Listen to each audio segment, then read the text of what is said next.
Good morning and welcome everyone. Well, good morning depending on where you are in the world. And welcome to the 14th of our 15-part series on stress tolerance. My name is David Corey and I'm joined by my colleague, Mr. Kim Cairns, and we're here to discuss stress tolerance, one of the 15 EQ competencies in the MHS Model of EQ, originally based on the original work of Dr. Reuven Bar-On. So here we are talking about stress and how we tolerate that. And it occurs to me, Kim, that stress is really unique and individual. I mean, what stresses me may not stress you, and vice versa. What sorts of things stress you, Kim? Well, when I think about it, and maybe it's just advanced age, but I think that there's not too much that stresses me out, actually, and I think that that's because I've reached a point where things happen. I mean, that's as simply as I can say it. Things happen, and and unexpected things happen every day. And I think that the point that I've come to is realizing that stress is a result of how I talk to myself, how I view what's going on for me, how it's happening. And so I think for me, I just think of stress as it's a part of everyday life. And somehow it's turned out to have this really bad reputation. And in reality, for me, it's just information. Why am I feeling like this? Why am I starting to feel a bit anxious? Why are my palms starting to sweat a bit? Why is my heart rate going up?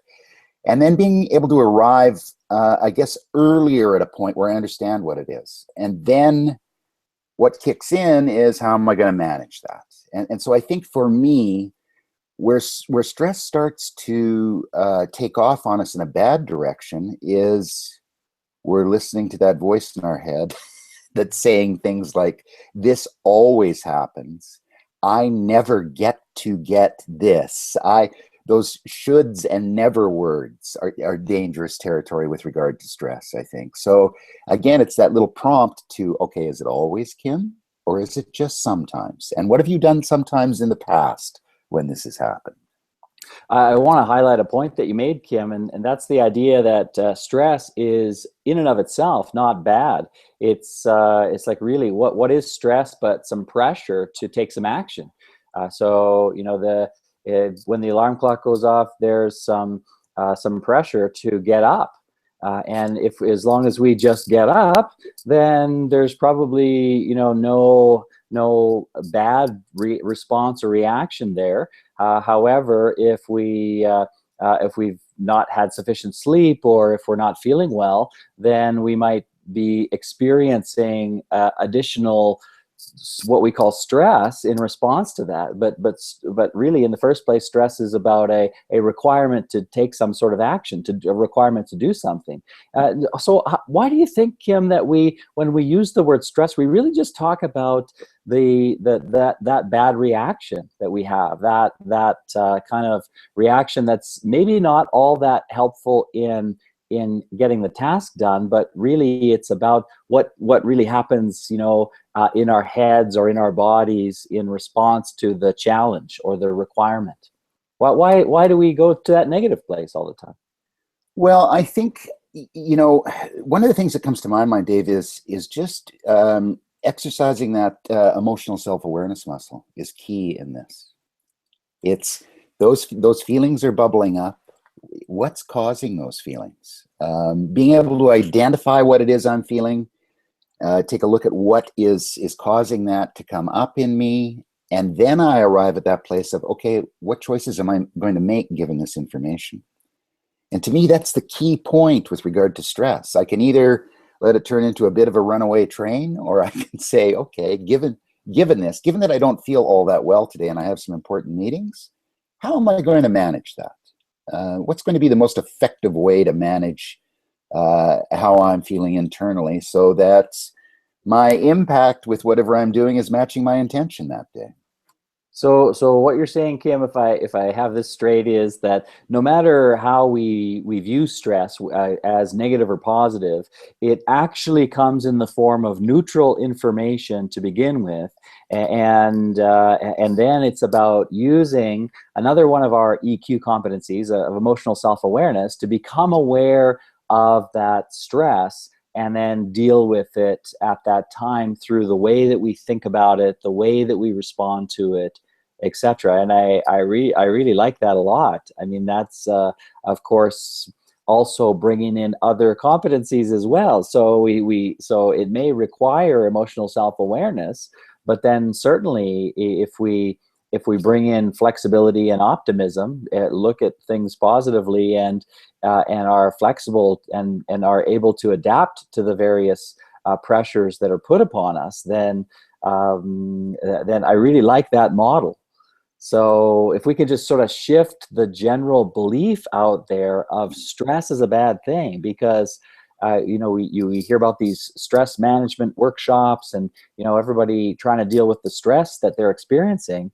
But if we can somehow change how we view stress, I think it would be a helpful thing, that stress is more neutral, and a more neutral requirement of living. To live is to have stress. Yes. Yes. And I think even just viewing it through that lens, I mean, what happens for me is I just feel myself relax as I hear you say those statements, right? It's about when you apply that lens to it, then I'm not getting all wound up. I'm thinking, yeah, okay, I have some information about what's happening today, and what choices am I going to make given that information? And I really think that that this way of viewing stress as neither negative or positive on its own, but as additional information is helpful. Because of a string of events that I won't go into now, it was all these things that had to be done before we hooked up to do the video broadcast today, and I was sort of calculating in my mind, okay, so I want to get this done, I want to get this done, and then it all of a sudden became apparent to me that those things were not going to happen prior to our video broadcast, and I was able to let them go. But I was laughing because I knew we were going to be coming on and talking about stress, and the more the more important it was for me to accomplish those tasks prior to the broadcast, the more stress I experienced. Right. And it's like, I was thinking, what is the theme, or what is the pattern about what causes stress for me? And for me, it's about it's important for me to appear competent, and to appear professional. And the more importance I place on those things, the more stress I feel about things, about wanting things to go well, things to go smoothly. And so it does go back to those beliefs that we have about ourselves and our abilities, and when we can let go of the outcomes in some cases, and just say, you know what, I'm going to do the best I can here, and I'm going to give it as all I can give. But in terms of whether it goes smoothly and it shows me in a positive light, and I look good, and I look professional, and I look competent, I kind of have to let go of that. I don't know that for sure that's going to happen necessarily. So Yeah. it's just so interesting when we think about these day-to-day things, and ways that we move through the world, and just reflect on those, and wonder about, what is that for me, knowing full well that it's going to be different for you, and it's going to be different Mhm. for everyone. Well, and I think, Dave, one of the things that you've raised there is even just that expression of it, right? So I think there's opportunity there. If I'm starting to feel a bit stressed, to be able to articulate that to whoever I'm with in that moment, saying, I'm feeling somewhat stressed about this, and here's what I'm planning on doing with that. Anybody else feeling stressed? So to just be able to put it out there, and I think there's humor involved in that too. I mean, as you were talking about your morning and scrambling around, wondering about getting coffee together, and getting your computer set up for the broadcast, it elicits a chuckle from me, right? Just seeing that that's what you're going through, and then coming to that place of, okay, I need to take some of the things off my list this morning and set them aside for later. And so there's that self-management, that self-talk, and that self-management kicking in. I have another quick little story. I was to do a keynote talk yesterday morning in a little town in the next province over, and the audio technician couldn't get my Macintosh computer to work with their system, and it looked like I may have to forego my humorous little video clips that I really like to use in my keynote talks. And all of a sudden, I just got so stressed about this. I could feel myself starting to sweat, feeling like, what'll I do? I really rely on these video clips to add a bit of variety and a bit of humor. And I thought, well, I guess I'm going to have to provide the little variety and the little humor. And I do remember one time it happened before. It was a couple of years ago. And what I ended up doing was actually acting out the video. So I was like, okay, so my video is not working. What choices do I have here? And I guess I act out the video. And so I put people in the scenario and set the scene, and I sort of went through the motions. But it really, for me, that's that realization, that understanding that it's how I view myself and what I believe about myself to be true. And as soon as I told myself, as soon as there was the thought that I don't know what I'm going to do if I can't get these videos to play, then that's where it's a bit of anxiety, it's a bit of nervousness. I could feel myself starting to sweat, Right. and it was just like, well, this is beyond my control. Ultimately, the guy called his colleague in another city, the Mac expert, and they figured it out. But it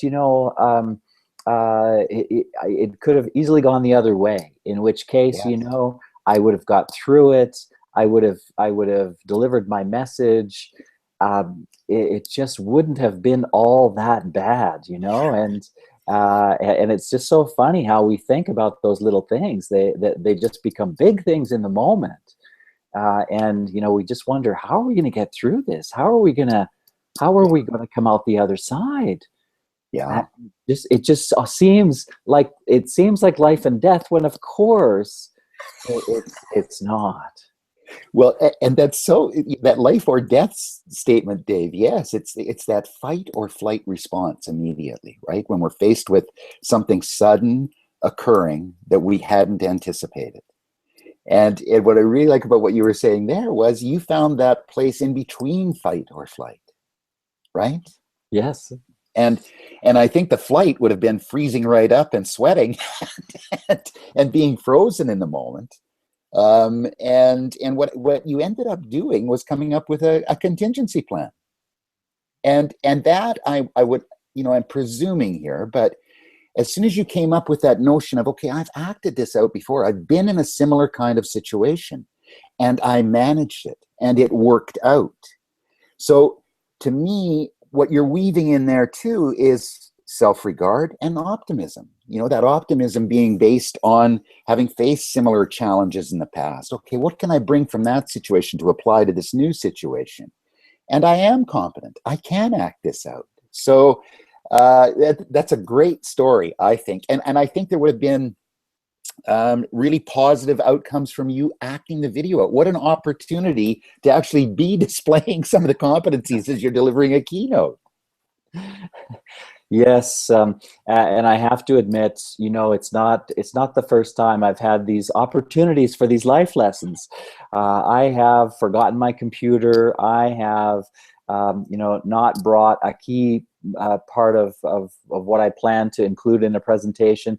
I've done these things, and isn't it interesting where our minds go, and that our minds are racing off and examining worst case scenarios and terrible outcomes for us, and really that creates all of that stress and anxiety in us that really is unnecessary when we can calm down and we can just take a breath and we can just think things through. Okay, so what are my options here? What are the alternative courses of action? And when you think about the things that stress other people, and really this is just from my experience working with other people, it's often the things that stress them are the way that they are thinking about things. Mm. And isn't that interesting, Kim, that when we find a different way of thinking about things, a different way of organizing things in our mind, then we may save ourselves from experiencing the additional anxiety, the worry, the concern, and all the rest of the things that we associate with stress.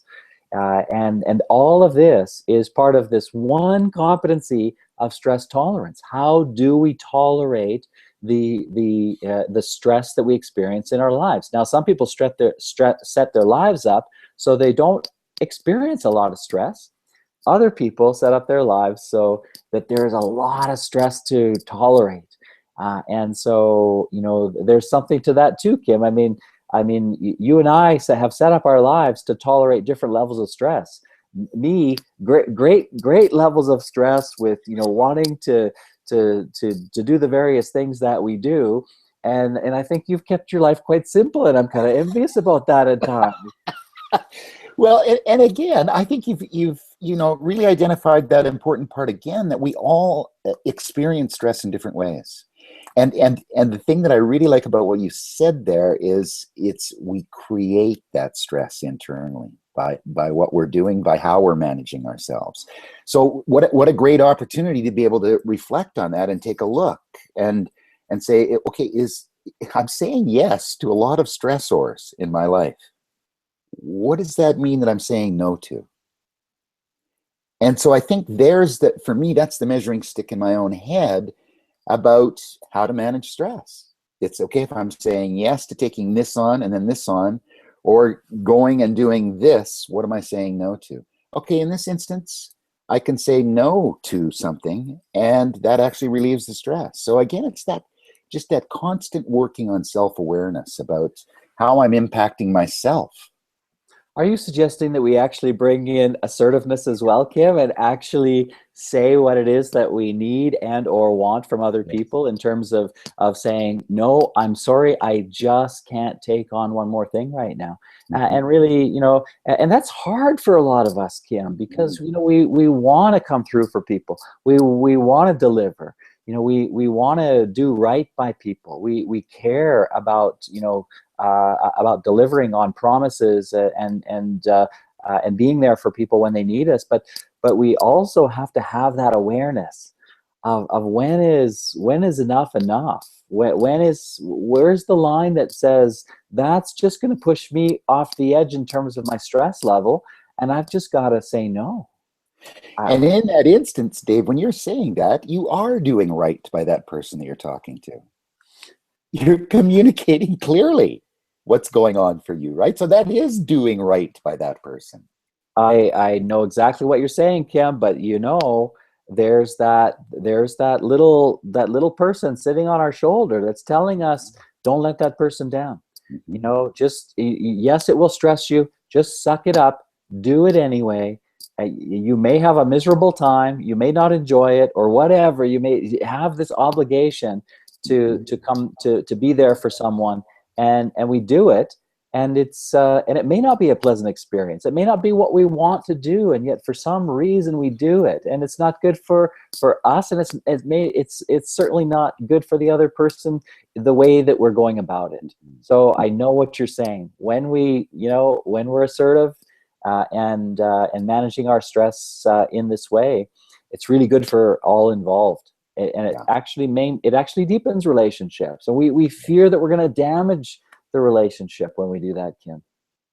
Well, I think, Dave, and we've talked about this before, but in our society, in our culture, there's this strong notion of presenting as fully formed, fully functioning all the time. And I think that we carry that around in us as Canadians, as North Americans. That's how we present ourselves to the world. And I think in these moments, if I hear you say, I'm sorry, Kim, I really can't take that on right now. Here's why. I mean, I have, this, and this on my plate. Is there any other way we can take a look at this? There's a relaxation in me. It's you're presenting some vulnerability that I carry too, but I'm afraid to talk about. But if you open that up, it's actually relaxing for me and say, yeah, okay, I see your viewpoint. And I have a couple of similar situations in my life. And all of a sudden the dialogue gets a lot deeper. And in the end, with regard to solving that problem in that moment that we're working on, we're probably going to be in a better place. We're going to make some better decisions by being honest, by being open in our communication, being able to express what's going on emotionally for us. Well, and you're bringing up the way that we impact each other, and we put stress on each other too, don't we?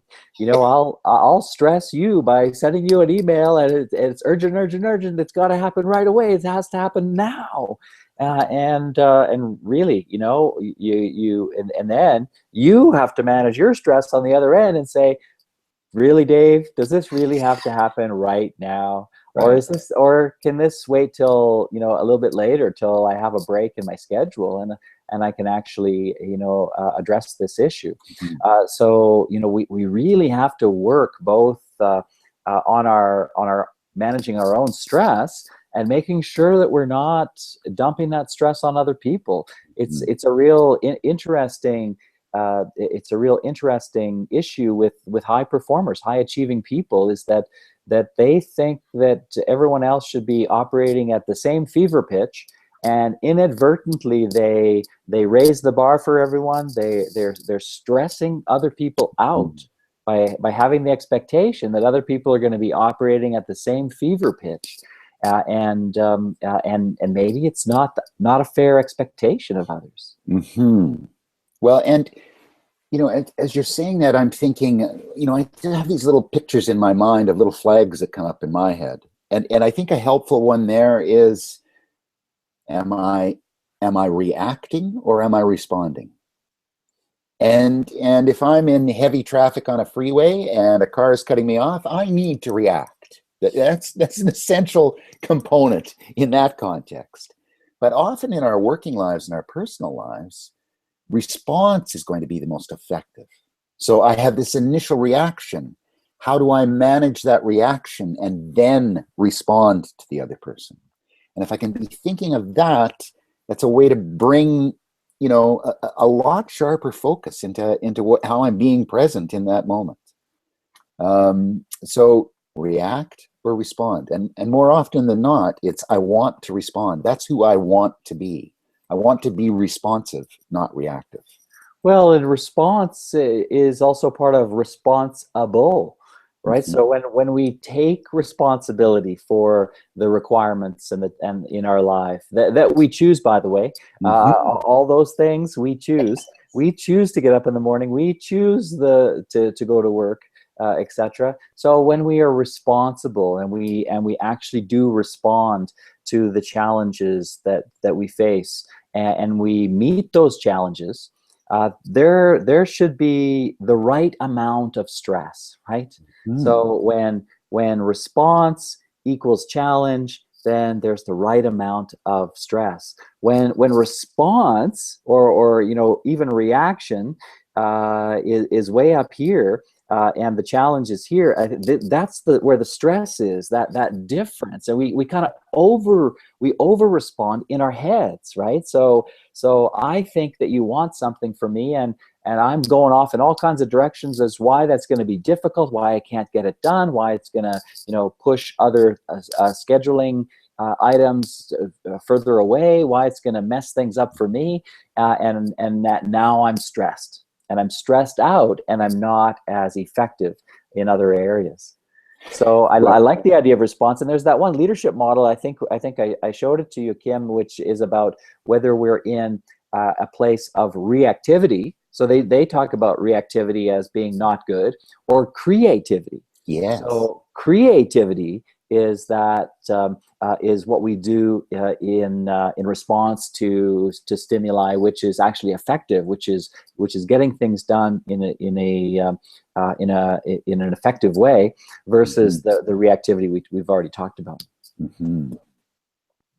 And I cut you off. You had a brilliant thought, and now it's gone. You know that it just yeah, as quickly as it comes in, it disappears. yep. Uh, but again, I think what we've, just to kind of sum up, folks, what we're talking about here is that essential ingredient of recognizing self-talk and implementing self-management.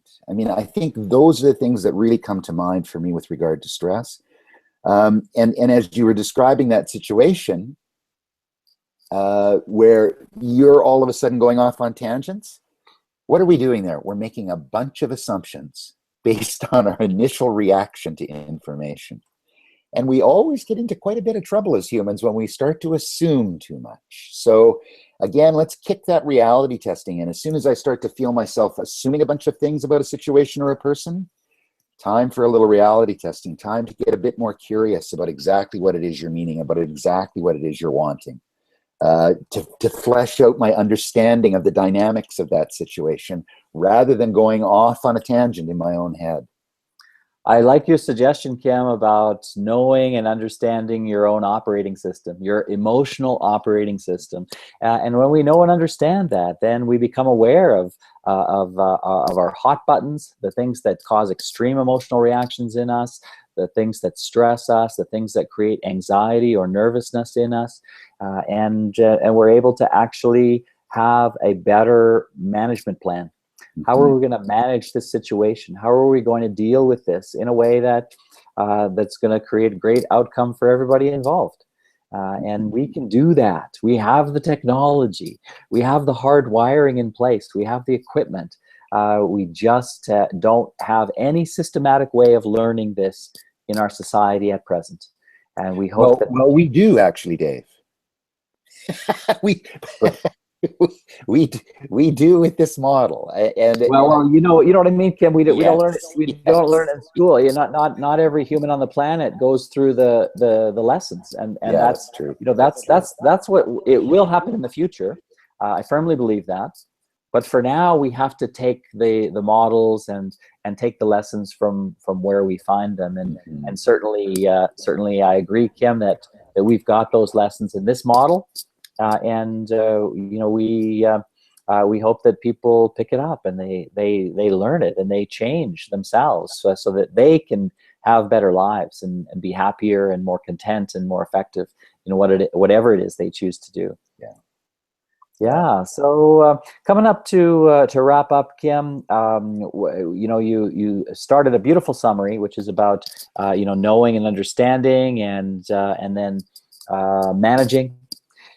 What else do we want to make sure that people are thinking about with respect to stress tolerance? Well, I think for me, the final point is be flexible with yourself. Don't lock yourself into boxes in terms of what you're feeling about situations, about meetings, about interactions with others. Just continue to work on that flexibility muscle. I could be feeling this, or I could feel this too. What would take me to feeling this from feeling this thing that's causing me stress? So again, it's just that constant working on self-awareness. What's going on for me here? Why is it going on? And what am I going to do about it? And if I have those little reminders, I can manage most situations.